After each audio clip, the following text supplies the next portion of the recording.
Bruno Capdevielle, nous sommes ici devant l'ARS, l'agence régionale de santé à Tarbes. C'est juste une antenne de l'ARS où on vient de vivre une manifestation qui est partie devant la mairie de Tarbes et qui est arrivée ici symboliquement devant l'ARS. Les chiffres, quels sont les chiffres qu'on peut annoncer aujourd'hui officiellement? Alors les chiffres en ce qui concerne la santé, on tourne toujours autour des mêmes. C'est le sous-financement des hôpitaux publics en France qui se monte à 1 milliard d'euros. Donc nous on préfère parler de sous-financement plutôt que de déficit parce qu'en fait c'est de ça qu'il s'agit. En France, on a fait un choix politique de refuser de financer la santé pour que chacun ait un accès au droit, un accès égal à la santé, quels que soient ses revenus et quel que soit son lieu d'habitation.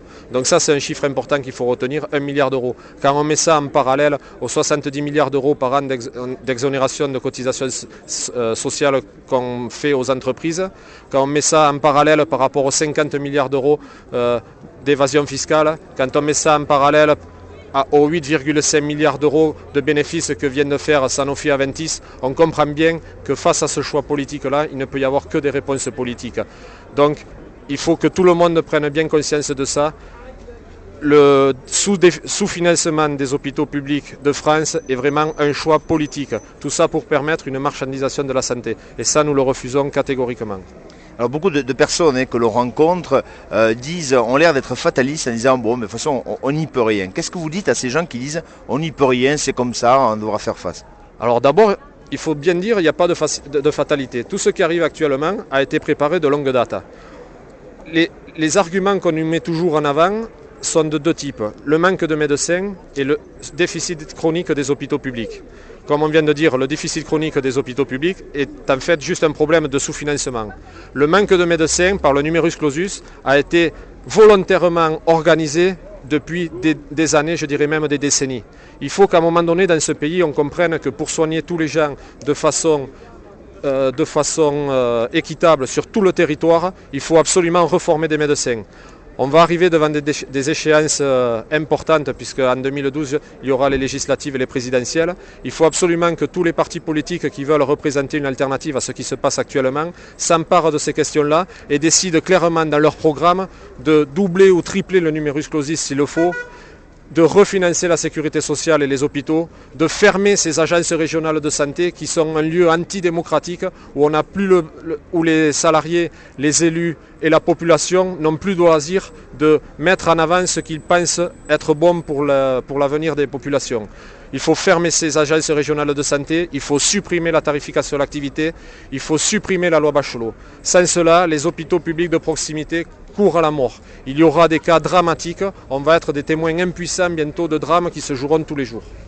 Alors, n'ayons pas la langue de bois, on va dire qu'il y a deux partis qui pourraient faire basculer, on le voit dans les sondages aujourd'hui, deux gros partis, le Front National et le Parti Socialiste, qui seront deux gros partis qui seront en jeu dans les trois premiers, dans les sondages qu'on voit aujourd'hui, c'est ces trois partis-là. Que disent les deux autres partis? C'est-à-dire les socialistes, Martine Aubry était en visite hier à Tarbes, a-t-elle été informée de ce qui se passait ici dans ce département?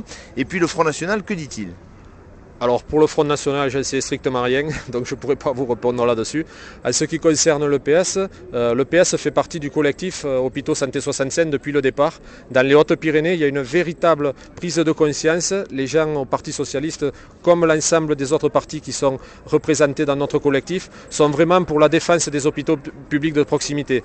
Je pense qu'il est en train de se passer une prise de conscience au niveau national, au niveau du PS aussi, comme dans tous les partis, en disant le secteur privé marchand est suffisamment important en France. C'est inadmissible qu'on y rajoute la santé, l'éducation et l'ensemble des services publics. Que feront Madame Aubry et les autres candidats pour les prochaines élections présidentielles? Qu'est-ce qu'ils vont intégrer dans leur programme? Je n'en sais rien, moi je suis mal placé pour vous répondre à leur place. Mais une chose est sûre, il faut absolument qu'ils intègrent cette défense des services publics et la défense des hôpitaux de proximité en mettant noir sur blanc dans leur programme la façon dont ils vont à nouveau refinancer la sécurité sociale, les hôpitaux et la façon dont ils vont à nouveau former des médecins. Alors c'est là où nous, électeurs, on a notre mot à dire. C'est-à-dire qu'il faut que nous, on dise à ces gens-là qui vont se présenter, voilà ce qu'on veut, si vous ne le proposez pas, on ne vote pas pour vous. Exactement, c'est tout l'intérêt de ces manifestations. Nous, on est juste des révélateurs ou des réveilleurs de conscience, on peut appeler ça comme on veut. On est là pour poser le problème au niveau où il doit être posé, c'est-à-dire au niveau du choix politique. Nous, on est dans ce collectif, on est 7 partis politiques, 2 syndicats, et on arrive quand même à s'asseoir autour d'une table et à discuter. Ça prouve bien que la santé, comme l'éducation et l'ensemble des services publics, peut faire consensus. Donc maintenant, il faut aller encore plus loin, et il faut que tous les partis politiques s'emparent de cette question et décident de mettre des réponses sur un problème qui concerne tout le monde. Le combat continue. Et donc le combat continue.